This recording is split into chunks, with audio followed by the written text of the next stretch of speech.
Hello నమస్తే friends. ఈరోజు topic ఏంటంటే నీ ప్రాపర్టీ, నీ ల్యాండ్, నీ దగ్గర అన్ని డాక్యుమెంట్స్ కూడా ఉన్నాయి లీగల్గా. అయినప్పుడు కూడా కొంతమంది స్ట్రేంజర్స్ వచ్చేసి నీ యొక్క పొజిషన్ డిస్టర్బ్ చేయడము, ఈ ప్రాపర్టీ మాది అనేసి మీకు ఇబ్బంది పెట్టడము అనేది జరుగుతుంది.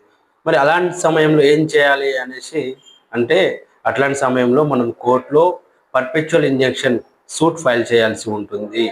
ఏంటి అంటే ఈ ప్రాపర్టీ లీగల్గా మాదే, అయినప్పుడు కూడా కొంతమంది స్ట్రేంజర్స్, కొంతమంది తెలియని పర్సన్స్ వచ్చేసి మా యొక్క ల్యాండ్ పొజిషన్ని మమ్మల్ని డిస్టర్బ్ చేస్తున్నారు. వాళ్ళు రాకుండా మా యొక్క ప్రాపర్టీలోకి ఒక ఆర్డర్ ఇవ్వండి అనేసి కోర్టులో ఫైల్ చేస్తాము. మీకు పర్పెచువల్ ఇంజెక్షన్ కావాలన్నా కూడా మీరు త్రూ అడ్వకేట్ని అప్రోచ్ అయ్యి ఫైల్ చేసుకోవాల్సి ఉంటుంది. సో దీనికి స్పెసిఫిక్గా ఒక వితిన్ పీరియడ్ ఆఫ్ లిమిటేషన్లో అయిపోతారని లేదు, పీరియడ్లో అయిపోతారనడానికి లేదు.